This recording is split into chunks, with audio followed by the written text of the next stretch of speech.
Boa tarde e obrigada por aguardarem. Sejam bem-vindos à teleconferência da BR Properties referente aos resultados do segundo trimestre de 2022. Estão presentes hoje conosco os senhores Martim Jaco, diretor-presidente, e André Bergstein, diretor vice-presidente financeiro e de DRI. Informamos que este evento está sendo gravado e que todos os participantes estarão apenas ouvindo a teleconferência durante a apresentação da BR Properties. Em seguida, iniciaremos a sessão de perguntas e respostas, quando mais instruções serão fornecidas. Caso algum dos senhores necessite de alguma assistência durante a teleconferência, queiram, por favor, solicitar a ajuda de um operador digitando *0.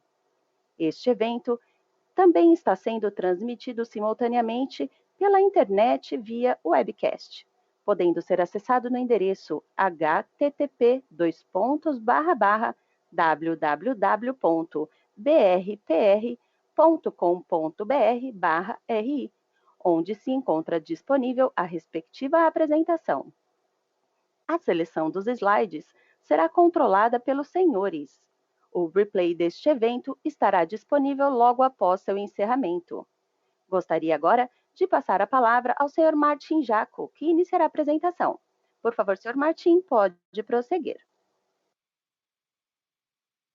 Muito obrigado e boa tarde a todos. Obrigado pelo interesse e pela presença nesse call de resultados referente ao segundo trimestre de 2022 da BR Properties. Como dinâmica, apenas só para relembrar, eu vou fazer uma breve introdução e os principais highlights que nós tivemos no trimestre. E em seguida eu passo a palavra para o André, que vai fazer todo o detalhamento dos resultados, deixando a última parte tempo suficiente para uma sessão de perguntas e respostas de todos. Então, começando pela primeira parte, numa introdução, os principais destaques, principais highlights que nós tivemos, nós vamos passar esses highlights, na verdade, em duas etapas, né, em duas partes. Uma vez que a gente teve, durante esse período, e até como evento subsequente, uma série de atividades bastante extraordinárias na companhia, não pelo motivo da venda, mas sim pela quantidade e pelo volume de vendas realizado, a gente separou isso em duas partes para que a gente consiga ter um entendimento melhor do funcionamento da companhia. Então, começando pela primeira parte, falando especificamente, né, exclusivamente sobre os resultados operacionais do segundo TRI de 2022. A companhia seguiu sua recuperação conforme o planejado, né, e conforme a gente já tinha indicado que seria o comportamento da companhia, e até os resultados que vieram um pouco acima das expectativas, né, que seriam de consenso de mercado, que isso é muito positivo. Então, em termos de receita líquida, ela ficou em 98 milhões, o que representa 25% acima do que teria sido no mesmo trimestre do ano anterior. Isso função de toda a atividade de locação que a gente veio apresentando a todos vocês ao longo dos nossos últimos calls, mostrando que a empresa estava muito ativa e fazendo efetivamente, assinando contratos de locações, e nos próximos trimestres esses contratos começaram então a ter seus efeitos. Um dos efeitos a gente já pôde ver nesse segundo trimestre. Da mesma maneira, então, aumentando essa receita, o EBITDA também aumentou 22% com relação ao mesmo TRI do ano passado, chegou a 67 milhões. Né?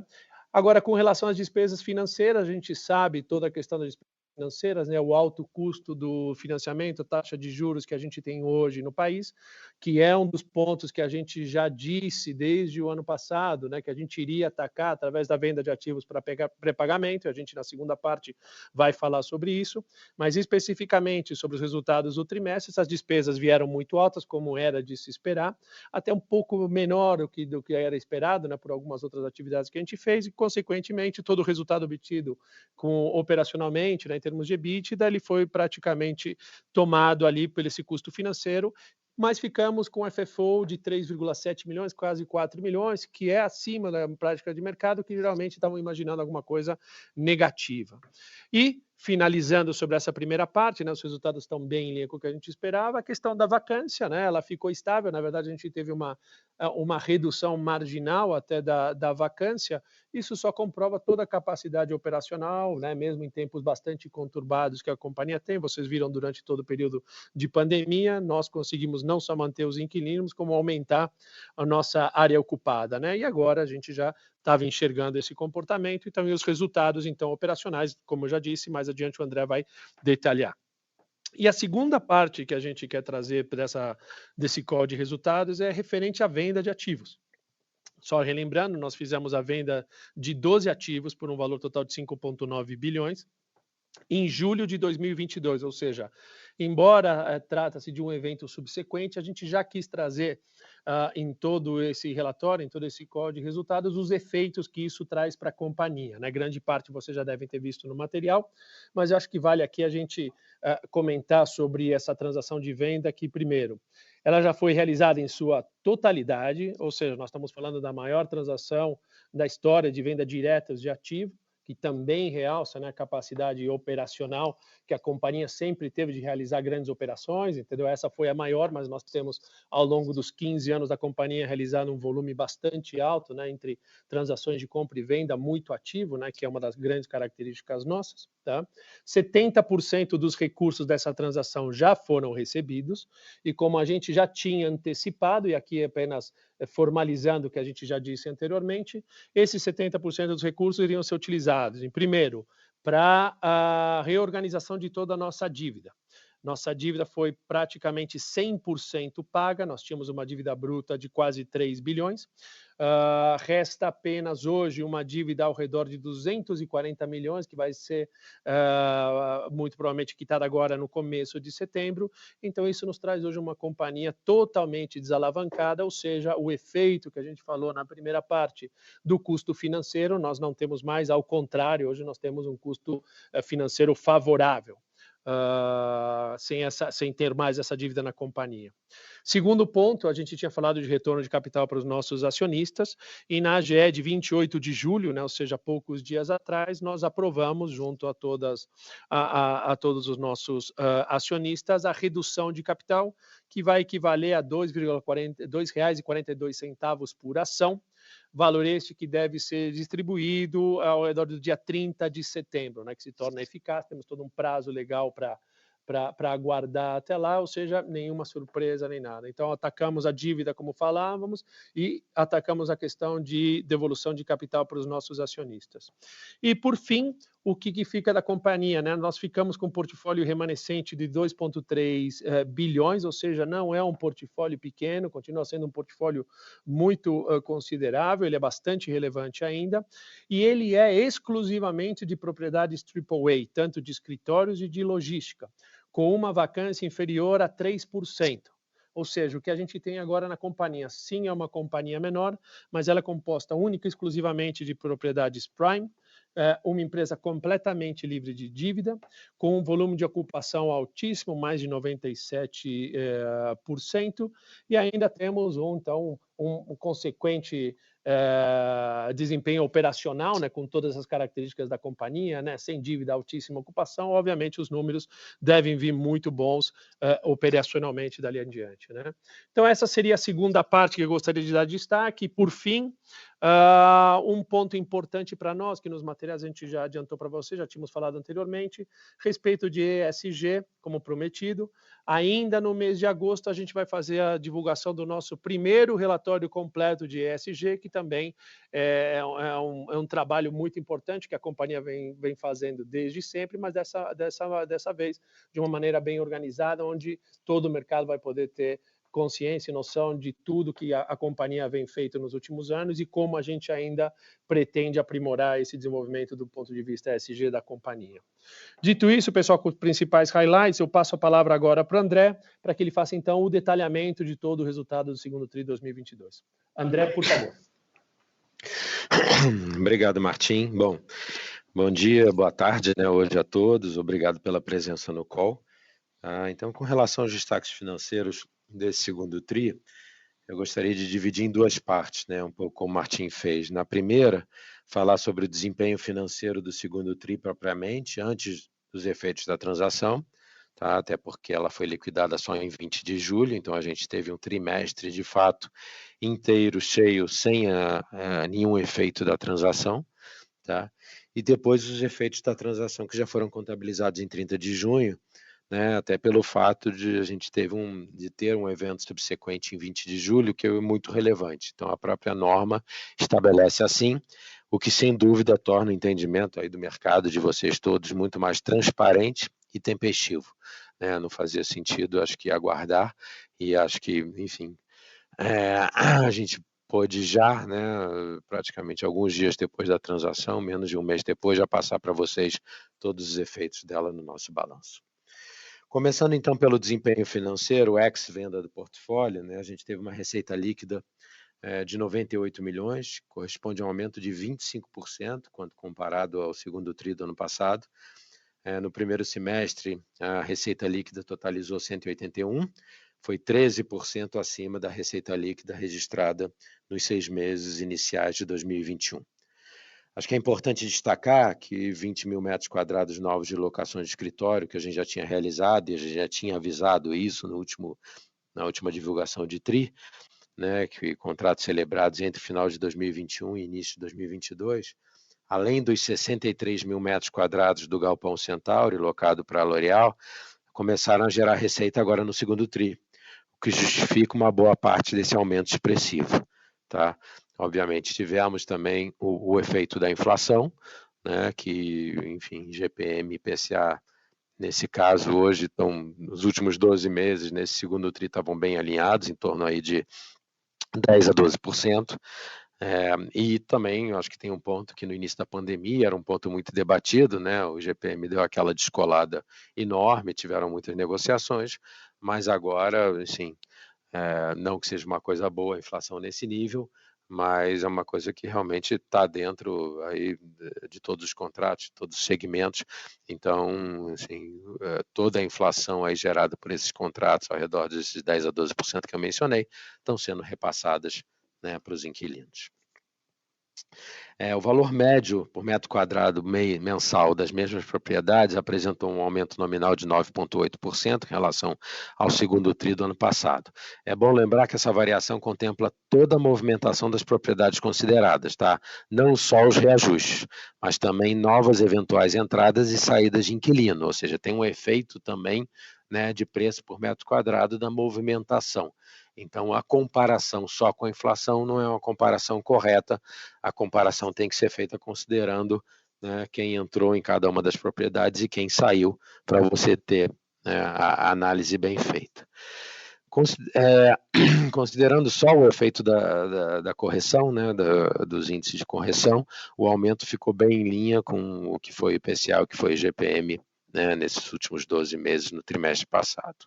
Acho que uma coisa legal, interessante, né, que no começo aí da pandemia a gente falava muito, né, que foi até uma tendência que continuou, né, no início, antes da pandemia, a gente tinha uma relação nos nossos contratos entre IGPM e IPCA de 90% IGPM e 10% IPCA.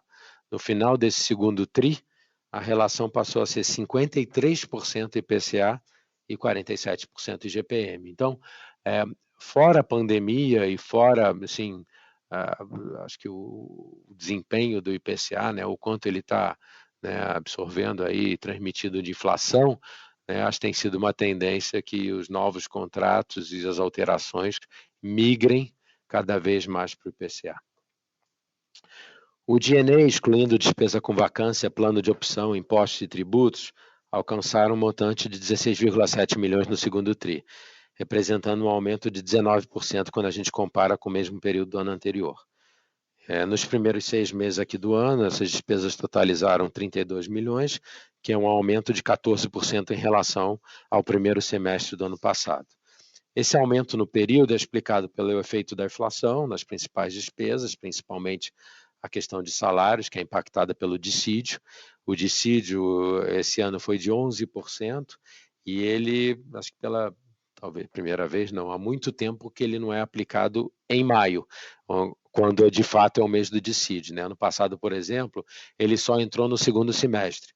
Então, quando a gente compara o aumento tri contra tri, ou semestre contra semestre, isso acaba distorcendo um pouquinho, porque ano passado não teve efeito nenhum, né, de dissídio no primeiro semestre, esse ano já teve em maio.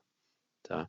O EBITDA ajustado, excluindo os resultados não caixa, como plano de opção, despesas não recorrentes, alcançou 67 milhões, um aumento de 22% em relação ao segundo TRI e 24% em relação ao TRI passado.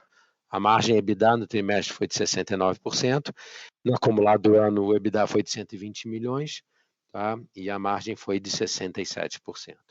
A despesa financeira líquida ajustada no segundo TRI foi de 63 milhões, representando um aumento nominal de 34 milhões quando a gente compara com o segundo TRI do ano passado. No acumulado do ano, a despesa chegou a 120 milhões, praticamente, tá? Correspondendo a um aumento de 72 quando compara com o primeiro semestre do ano passado.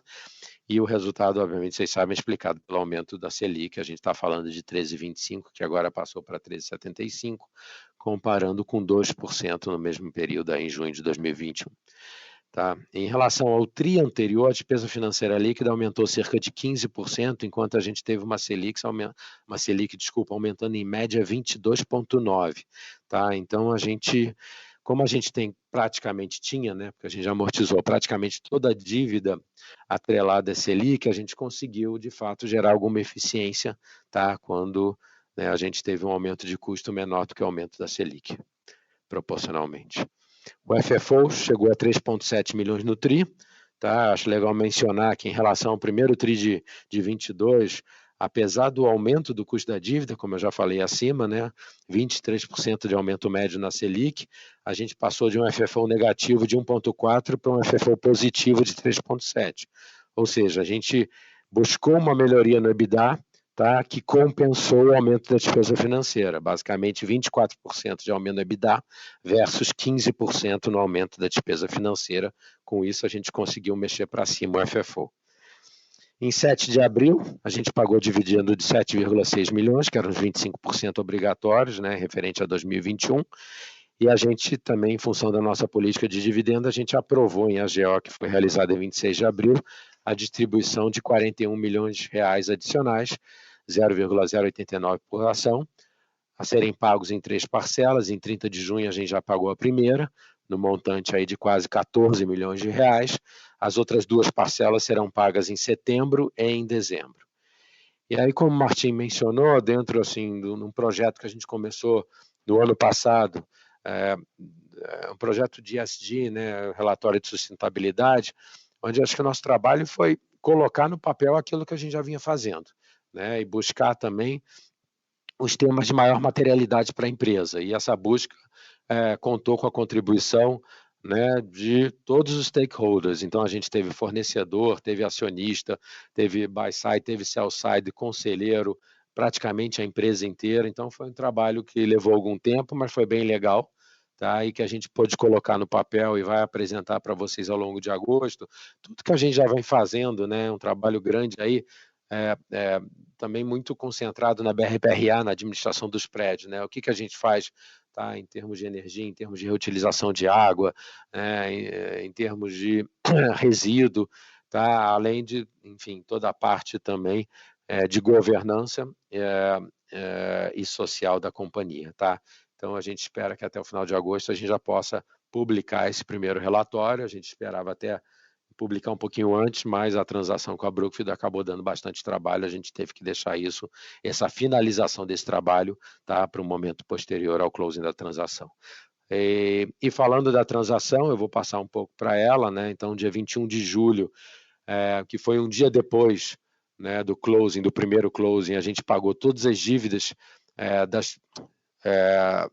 relacionadas às propriedades, né, oneradas, né, que estavam dentro da transação, né? E aí no dia 22, que a gente teve o segundo closing, a gente recebeu o restante dos recursos, que foi a venda das propriedades oneradas, cujos financiamentos já tinham sido pagos em D-1. Tá? Aí, a partir daí, a gente começou o processo, né, de utilização do recurso, que a gente também anunciou ao mercado, que era a finalização do pagamento das dívidas. Desde então e até hoje, a gente amortizou mais 1,5 bi, a gente amortizou no dia 21 1,2 bi, Com isso, a gente já amortizou até hoje 2,75 bi, e aí a única dívida ainda remanescente é uma de 240 milhões, ela tem um custo de 101% do CDI, tá? Então, de uma forma ou de outra, tem um carry positivo aí, porque a gente, em média, está conseguindo aplicar entre 103% e 104% do CDI, o nosso recurso em caixa, mas a gente vai amortizá-la, tá? Como a gente já anunciou, que iria amortizar todas as dívidas até setembro, tá? Agora, falando um pouco da questão contábil, né, e daquilo que a gente já pôde refletir, um trabalho muito grande aqui feito pela companhia, né, toda a parte de controladoria, contabilidade, a companhia como um todo, junto com os nossos auditores, para que a gente pudesse já, nesse momento, refletir para o mercado os efeitos da transação. É uma transação muito relevante, então eles não foram poucos, não foram simples, então é bom a gente já poder traduzir aqui para vocês tudo que veio da transação, para ficar claro o que vem da operação, o que vem da transação. Basicamente, a gente chegou a um prejuízo líquido de 1,5 bi, praticamente, 1 bi 472 milhões. Tá? Os principais efeitos contábeis foram o ganho e a perda com valor justo de propriedade, ou seja, a gente teve, né, o valor de venda em relação ao valor apropriado no balanço dessas propriedades, fruto das avaliações que a gente fez em dezembro de 21, eles deram uma diferença de 964 milhões, isso foi despesa. Tá? Além disso, a gente teve a baixa de linearização das propriedades vendidas, que é aquele caixa que a gente vai receber, que a gente já receitou nos períodos de carência e desconto que a gente ia receber, né, que está dentro também do preço que a gente recebeu, né, que dão 121 milhões, e a provisão também de renda mínima garantida, que foi um outro ponto que a gente ajustou com a Brookfield em relação à Venturium e ao Parque da Cidade, tá, que dão 108 milhões, e outros cerca de 56 milhões, mais ou menos, de outros custos relacionados à transação, como prêmio de pré-pagamento das dívidas relacionadas aos imóveis que estavam sendo vendidos, baixa de provisão de comissão de locação, assessoria jurídica, entre outros. Tá? Então, a abertura desse 200, né, e 50, basicamente, são esses itens que eu falei, e o outro item que acabou sendo relevante foi a baixa do intangível, que está em outras receitas e despesas operacionais. Esse intangível, ele teve origem, basicamente, teve origem quando a gente adquiriu a One Properties, incorporou a One Properties, tá? O valor pago pela One Properties foi 550 milhões, basicamente, acima do valor de book da One Properties.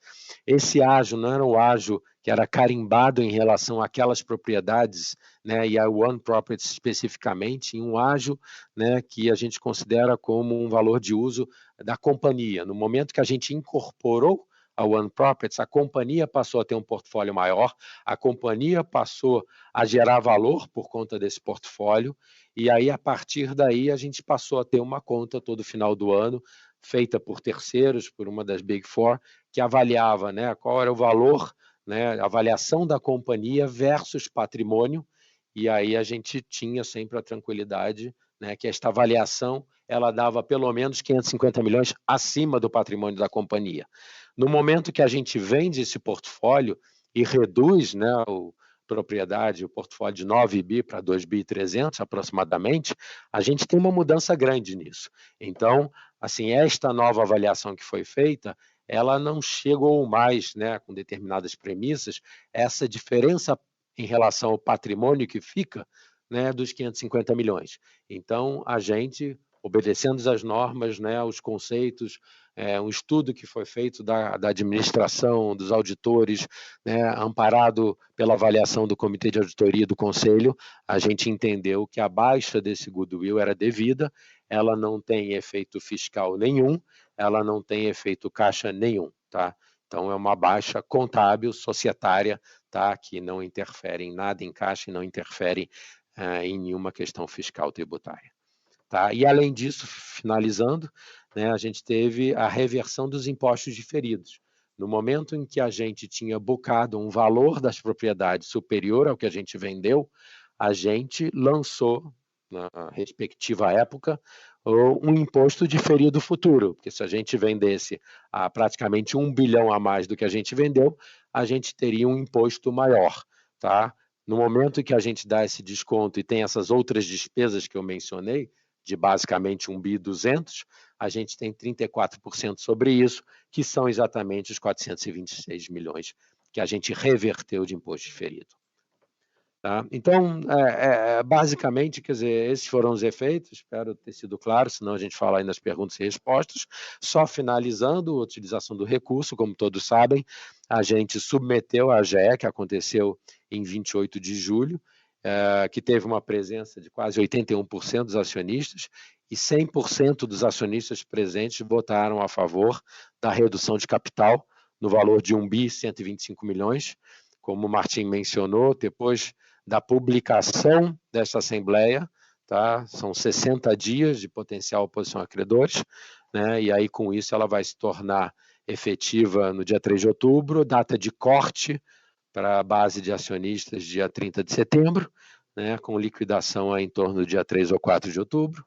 Tá? A gente vai, né, informar ao mercado todo o operacional relacionado a essa redução de capital, né, a data certa, questões tributárias, questões de data de corte, vai ser super bem informado ao longo aí de agosto e setembro. Eu acho que essas foram as principais informações que eu queria destacar para vocês, Martim e eu. A gente fica agora para as perguntas e respostas. Mais uma vez, super obrigado aí pela presença de vocês aí sexta-feira à tarde. Iniciaremos agora a sessão de perguntas e respostas. Caso tenha alguma pergunta, pressione *1 do seu telefone. Se a qualquer momento sua pergunta for respondida, aperte *2 para se retirar da fila. As perguntas serão respondidas à medida que forem recebidas. Solicitamos a gentileza de tirarem o fone do gancho ao efetuarem a pergunta. Dessa forma, uma ótima qualidade de som será oferecida. Por favor, aguardem enquanto coletamos as perguntas.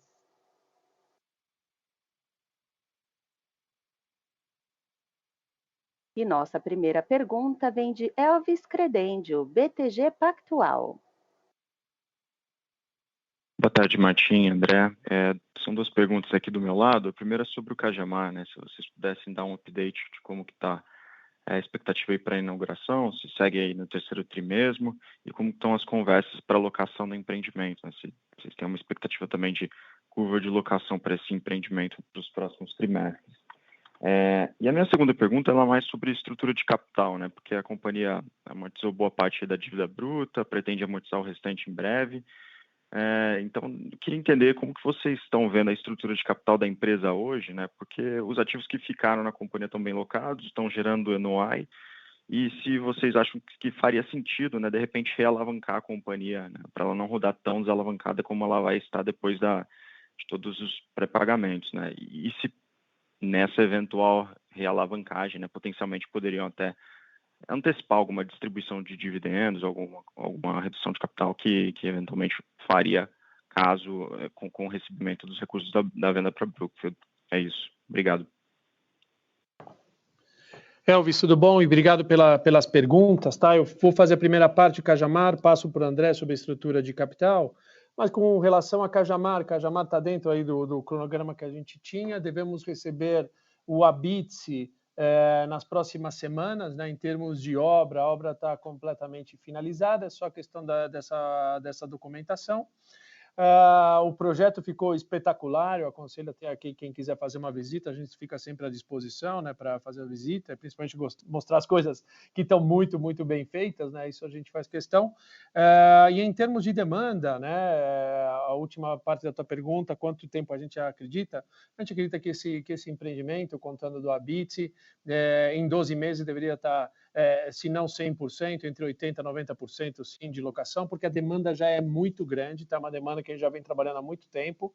Hoje a gente tem múltiplas vezes, né, a área disponível do empreendimento, né, que são 150 mil metros para locação, né? A gente tem múltiplos, entendeu? Se eu não me, desse número, se eu não me engano, são 3,5 vezes que a gente já tem identificados, entendeu, com negociações em andamento. É uma questão agora de maturação dessas negociações, lembrando que estamos falando de transações de volumes altos, né, de prazos grandes, né, ou seja, um comprometimento muito grande, tem sua maturação, mas agora com a BITS e tudo, isso deve acelerar bastante, então em 12 meses a gente deveria estar com esse empreendimento completamente resolvido. Tá? Sobre estrutura de capital, André? Oi, Elvis, obrigado pela pergunta. Assim, como você falou, né, a empresa fica super eficiente, né, não só a questão de não ter mais dívida, como também uma questão de ter um nível de vacância baixíssimo, né, estamos falando aí de inferior a 3%, né, então, e passa a ser geradora de caixa aí, com relação, né, aos projetos. A gente tem o Passeio, tem Vale, tem os galpões todos super bem locados. E aí, como o Martim falou aí, já terminando o Cajamar, para começar a locação também, o que vai gerar mais receita ainda. Então, assim, num primeiro momento, e aí eu acho que tentando juntar com essa segunda pergunta, né, acho que não tem a menor expectativa, nem intenção, nem acho que função a gente pensar em levantar alguma outra dívida, tá? O custo de capital ainda está muito caro, né? Se imaginar que a gente ainda vai ficar rodando aí nesse 13,75 ou 14, né? Mais um spread de 1,5%, 2%, né? Acho que não faz sentido ter esse custo, dado que, enfim, a gente praticamente acabou com a Cajamar, a gente, depois do pagamento de dívidas e da redução de capital agora, né, a gente ainda vai ter um caixa bem confortável, né, para o saldo remanescente aí de Cajamar e eventuais outras obrigações que a gente tem. Ao mesmo tempo, a gente é gerador de caixa, tem a receber de vendas que aconteceram no passado, tá? E como você falou bem, a gente tem a receber de 1.800 praticamente, que vai ser um pouco maior com a correção até lá em 20 de julho do ano que vem. Tá? Então, dívida agora não. Eu acho que a única, assim, caso onde a gente deve pensar acho que timing do desenvolvimento do segundo terreno de Cajamar. A gente está em fase de aprovação, é sempre um pouco difícil precisar quando é que o projeto vai estar aprovado. No momento que ele estiver aprovado e iniciando, né, a construção, assim, eu acho que faz todo sentido a gente pegar um financiamento e dependendo como tiver questão de dívida, pode até ser um financiamento da produção, né, que de fato é a construção do galpão, que hoje estaria mais barato do que, enfim, CDI.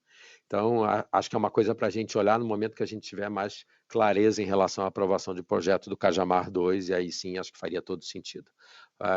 Se, obviamente, pintar alguma outra aquisição, alguma outra coisa ligada a Galpão em Jarinu e Atibaia, que são coisas que vocês estão vendo que sistematicamente a gente está fazendo, né? Sempre casando, né, a compra com a alocação, como foi o caso aqui do Centauro e da L'Oréal, aí pode aparecer também.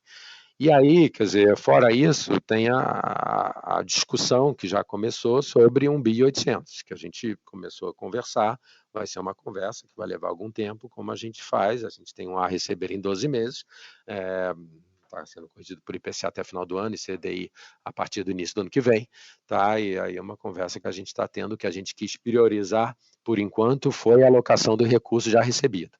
E aí a gente fechou em 20 de julho, né? A gente já amortizou praticamente toda a nossa dívida, já vai reduzir capital agora até final de setembro, e agora estamos começando a pensar aí no momento seguinte com um 1.800, e aí vamos pensar, mas sim, não acho que a gente vai pegar dívida para pagar mais dividendo, acho que não faz sentido. Vamos pensar sim em eventual dívida para algum desenvolvimento, provavelmente Cajamar 2 ou algum outro galpão, e começar a pensar melhor sobre a questão do 1.800, que aí então logo a gente tem um desenho, se não alguma coisa mais definida, a gente obviamente vai falar para vocês. Excelente, está ótimo, Martim, André. Obrigado, boa tarde. Nossa próxima pergunta vem de Bruno Mendonça, Bradesco BBI. Pessoal, boa tarde. Obrigado pela pergunta. Martim, você falou aí durante a apresentação que vocês estão confortáveis com o tamanho da companhia, né? Um portfólio de 2.300, mais ou menos. A minha pergunta é nesse sentido, assim, do que você entende ser o tamanho mínimo para justificar a estrutura da companhia, né? Pergunto isso sob a luz de oportunidades que porventura possam aparecer para vendas adicionais do portfólio, pensando aqui especificamente no passeio, que representa quase metade do portfólio hoje, então pode ser que apareça algum interessado, até mesmo o portfólio de galpões, que tende a ser um portfólio bastante líquido também, caso a decisão seja de vender. Então, essa é a primeira pergunta, né? Como é que vocês veem essa possibilidade, se é que ela existe, de ter uma venda adicional, e até onde você acha que dá para manter a estrutura como é? Essa é a primeira pergunta. A segunda, um pouco mais setorial, no caso aí pensando já na próxima pernada da companhia, ou no próximo ciclo, pensando sobre desenvolvimento de escritórios em São Paulo. Quanto tempo você acha, se você tem uma opinião, que vai demorar para voltar a enquadrar ou a viabilizar desenvolvimento de novos escritórios na cidade de São Paulo, à luz do custo de construção atual que a gente está vendo? Obrigado. Bruno, obrigado pelas perguntas, tá? Então vamos lá, a primeira, né? E o comentário que a gente fez foi justamente esse, né? O portfólio remanescente ainda continua sendo um portfólio de um tamanho relevante, com imóveis de primeiríssima qualidade, já com expansões internas, né? A gente está falando 2,3, 2,4 bi, mas ali o que o André já mencionou, temos mais 150 mil metros, por exemplo, de expansão, entendeu, em Cajamar, ou seja, um portfólio que ele já tem esse crescimento já dentro dele contratado. Então, e que a gente fica, além da qualidade da propriedade, fica com uma vacância muito baixa. Então, ele fica um portfólio muito saudável, né? Isso vai dar resultados muito bons do ponto de vista desse portfólio, tá? Falando sobre a estrutura da companhia, né? Lembrando, a nossa estrutura ela sempre foi muito, muito enxuta, tá? E agora, com essa venda que a gente realizou, o maior custo que nós tínhamos na companhia, que dentro do nosso DNA, né, o custo maior que a gente tinha era justamente o de vacância. E esse custo a gente eliminou, né, não 100%, mas praticamente 100%. Né, vendemos 100 mil metros de área vaga, né, que isso gerava um custo enorme. Então, a gente já tem o próprio efeito da redução do SG&A e a estrutura ela continua sendo muito enxuta e muito pequena. Um ou outro ajuste, naturalmente, é normal que aconteça, mas a gente já fez esse grande movimento com a própria venda, né? Então, a estrutura hoje está adequada. Agora, pergunta sobre o que a gente vai fazer com os outros ativos, ou qual que é o futuro, que a gente vai voltar a investir ou não. A gente vai dar sempre a resposta que a gente deu ao longo desses 15 anos, né? Você que já nos conhece bastante bem, olha, nós somos sempre oportunísticos. Tá?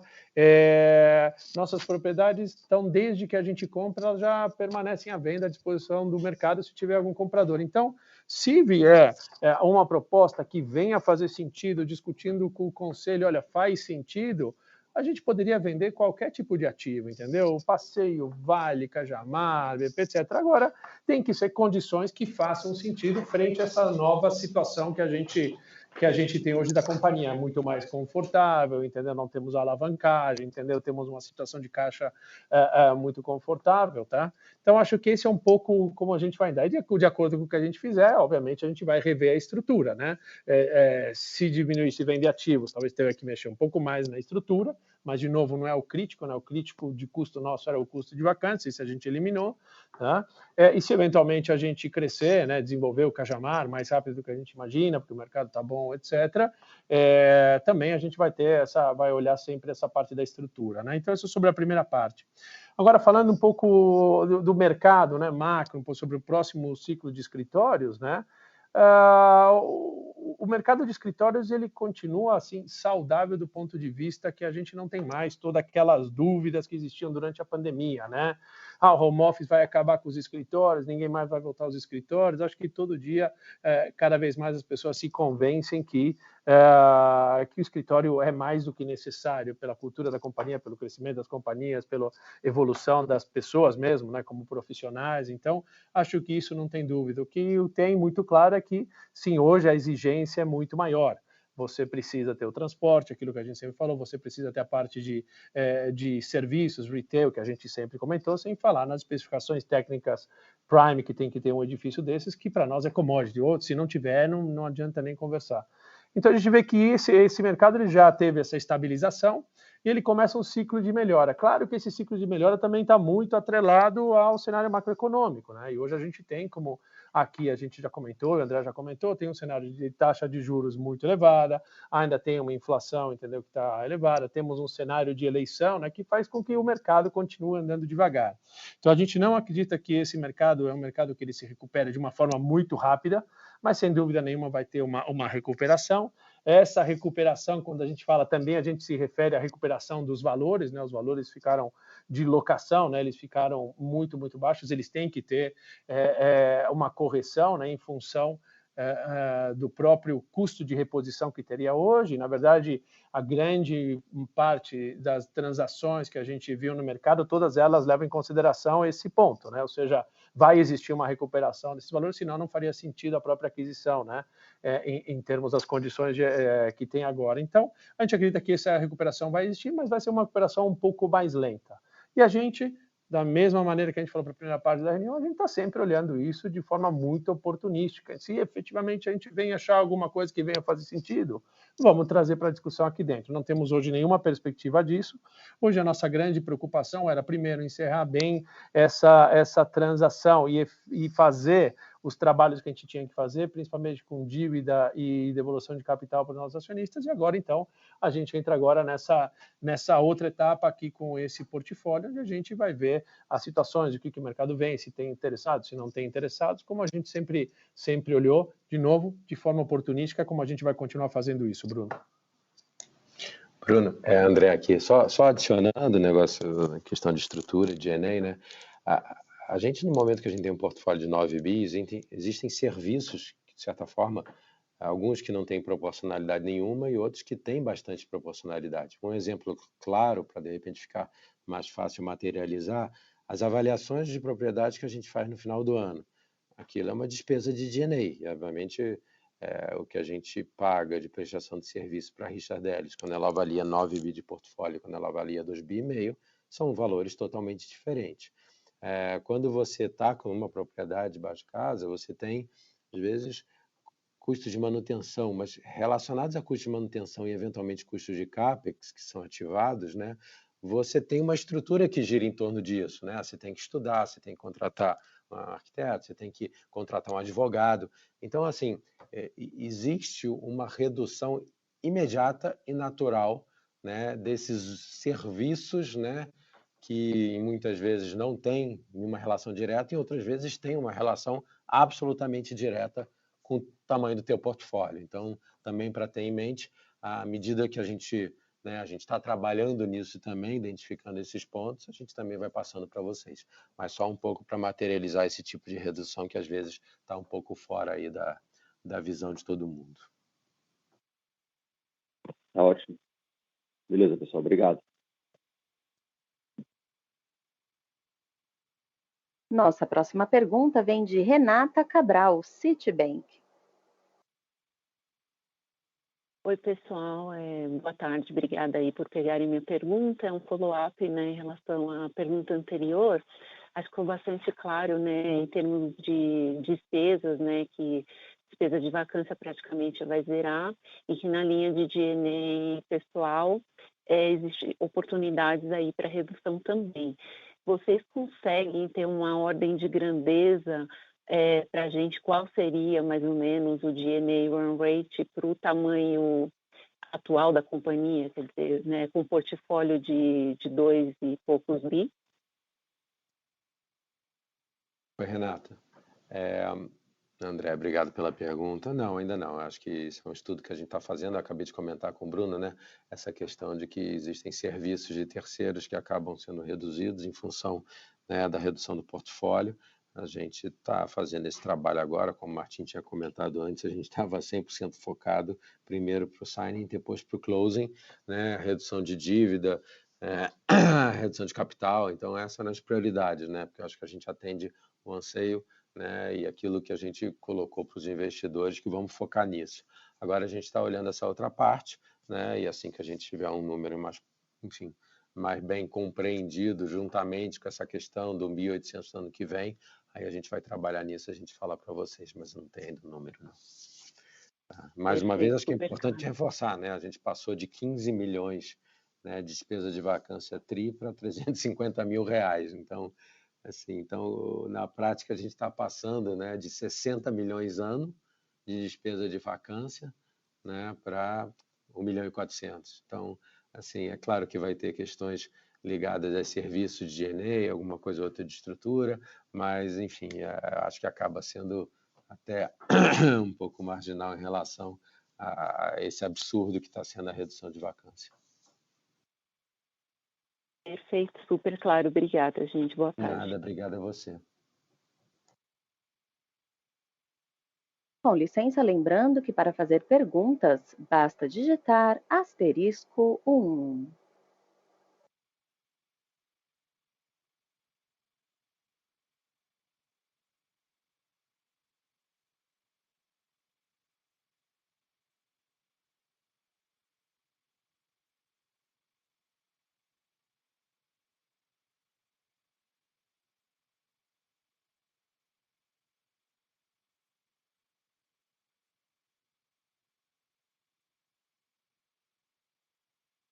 Encerramos neste momento a sessão de perguntas e respostas.